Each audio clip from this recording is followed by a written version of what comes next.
Hi everybody, from the title you can probably tell this is my story about how I found out I had leukemia, and I just want to keep this kind of documented not only for myself, but when I found out I looked up a ton of videos on YouTube and Instagram hashtags just to see other people going through the same thing as me, and maybe I can help somebody going through the same thing. So I guess I'll just start off with how I found out I had leukemia.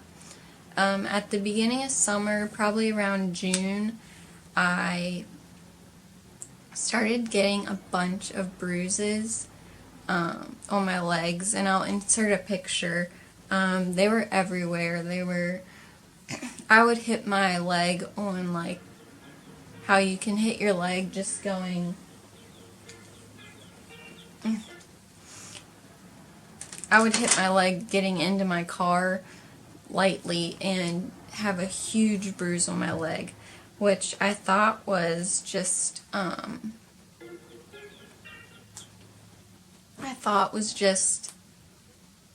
thought that the big bruises were coming from maybe like an iron deficiency, or I was anemic, something like that.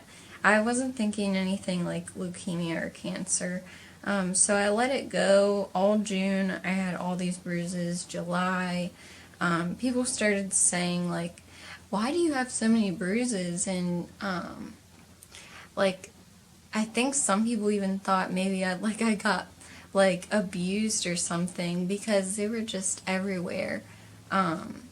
But really I was just hitting myself on small things and getting these big bruises. One time I went to a football game, and I sat on the bleachers, and I probably sat on the bleachers for like an hour, but the next day I woke up and I had two huge bruises with lines on the back of my legs from where the bleachers were, and I started telling people about it, like, I'm getting these bruises so easily, and everyone was saying, oh, you're probably anemic, you probably have an iron deficiency. So I also don't have health insurance, so I really didn't want to go to the doctors for something small. I hate going to the doctors in the first place, so I just wanted to stay away from that. So I went camping this summer, and I did a lot of things, like, with my friends, and it seemed like everyone had so much more energy than me, and I'm not that big of an energetic person to begin with, but I was really, really tired all summer. Like, I could have just stayed in my room and slept the whole summer, but I mean, I wanted to get out and do things, so that was another symptom I had, just being super tired. Finally, my mom looked at me one day and was like, you are pale, your lips are the same color as your face, Hope. And I guess they were, and I was really pale. And she was like, you have to promise me that you're going to make a doctor's appointment and go to the doctor. So I made a doctor's appointment, and it was for the next week. I figured they would just tell me that I had some sort of, like, vitamin deficiency. So my mom went with me to the doctors. We went to just my physician's office, and the doctor asked me a bunch of questions, like what I eat and if I was depressed, and they weighed me, and I weighed 10 pounds less than what I weighed the time before that I went there, but I haven't been to the doctors in like 3 years, so I didn't think it was that big of a deal that I weighed 10 pounds less, but they kind of did, I guess. So he said he was going to send me for blood work, 1 for the bruises, and then 2 just to find out why I was losing weight. So I actually had blood work done that day. The next day I went to work, and I felt like I was going to pass out. I had to sit back in the break room for a while because I was just very, very tired, and just did not feel good. And that's like the first day that I really, really felt kind of sick, was the day after I went to the doctor. So I got a call that day, and it said, they said your white blood cell count is off, so we're referring you to a hematologist. And I looked up what a hematologist was, and it's about blood. So I thought, well, it could still be like anemia or like a deficiency. So they said they were referring me, and I didn't get a call for a week from the hematologist. And when I did get a call, they were like, we need to see you right away. And so I thought that was weird. So I saw them the next morning. I went to the hematologist, and I sat in the room, and the doctor came in, and he said, your blood counts are all off. We need to make sure this isn't something bad. He never said leukemia, but he just said something bad, and that I would need to have a bone marrow biopsy. So I went the next day for a bone marrow biopsy. That's when they take a needle and they put it into your hip, and they take a little bit of bone marrow from the bone. It was scary, but it doesn't hurt that bad. They do numb it. It wasn't as bad as I thought it was going to be. But yeah, so I had that done. They said I would get the results in 12 days from that. So I went home, and I decided I'm not going to worry about this. If something happens, I'll worry about it then. I'm going to live my life the same, and everything is going to be normal until I find out. So I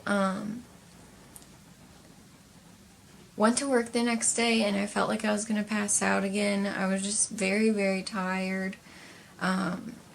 But I just really wanted to be normal because I felt like maybe something bad would happen when I found out the results. I went to my friend's house that night, and this was 2 days after the bone marrow biopsy.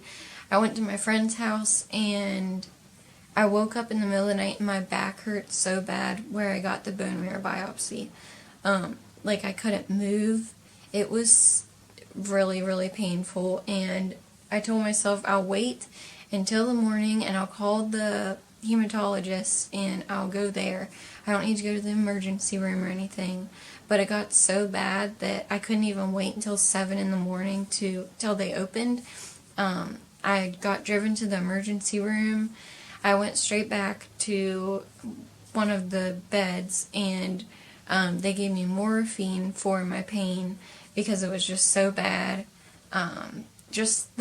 You have to wait like 10 minutes for it to kick in, and just the 10 minutes that it took to kick in, I was just in so much pain. I could not wait until it kicked in. I called my mom, and my mom came to the hospital. Finally, a doctor came back, and he said that he had talked to my hematologist, and they had results from the bone marrow biopsy already, and that it was leukemia, and it's acute lymphoblastic leukemia. As soon as they said that, I kind of just accepted it. I was in too much pain and on morphine, so I didn't really process it that much at the emergency room. They said they were going to send me to Hershey Medical Center. I actually got taken in an ambulance to Hershey, which was different. The ambulance people were really nice, and I just laid there while they took me to Hershey. It was probably the quickest trip to Hershey I've ever had. Because I actually did have cancer when I was younger, around 2 years old, which I was also treated for in Hershey, but that was a completely different cancer. So I got to Hershey. A ton of doctors talked to me and asked me so many questions. At one point, I just wanted to sleep, and I was sleeping in the middle of them asking questions. It was just so many questions. The next day, chemo started. I had a week of chemo, which wasn't the worst thing about the first week of chemo was the inside of my mouth got so dry, and I got ulcers. The inside of my mouth was like a huge ulcer. Like if you get an ulcer from drinking lemonade, it was like just one big ulcer. And my spit was just completely different. It was really thick. I just couldn't stop producing saliva. Like it was, my mouth just felt so bad. That was, I think, one of the worst things. Plus my back still hurt. And my jaw hurts really bad from one of the chemo. It's called vincristine. It makes your jaw hurt. So that's another thing that just is just a constant kind of pain. So the first week of chemo was done, and I got to leave. That next week, that was the first week of this month. So then the week after that, I think it was Tuesday, I woke up, and I looked at my pillow, and there was just so much hair on my pillow. And I had this plan that we would cut my hair like to different hairstyles. I would try bangs and all this, because my sister actually cuts hair. And that did not happen because I started losing my hair the week after chemo. And it was coming out and just like, I would go like this, and it would just be like a ton of hair. It wasn't staying in. It didn't feel like I was pulling out my hair. It felt like it was just not even attached to me. The more I brushed it, the more it came out, and I knew that I had to shave it because I didn't want to hold on to something that was, I felt like it was kind of just taking over. Hair was everywhere, and it was just kept reminding me about what I was going through. So my sister shaved it. I didn't look at it. As soon as she shaved it, I put this wig on, and she actually got me this wig the first week that I had, that I found out, because I know that she knows I was scared about losing my hair. So she put the wig on as soon as she shaved it, and I didn't even look at what it looked like. I couldn't look at it. I was too upset. It was really hard to do. So I kept the wig on all night. I slept with it. I woke up in the morning. I still didn't look at what it looked like under it. Finally, halfway through the day, I was like, will you look at this and see what it looks like now? Because she left a little bit of hair. It was like a buzz cut, and the little pieces were just coming out. Like, nothing was staying in. So I took it off. I didn't look at it, and she did, and she was like, we should just shave it with a razor so it's even. So she shaved it with a razor.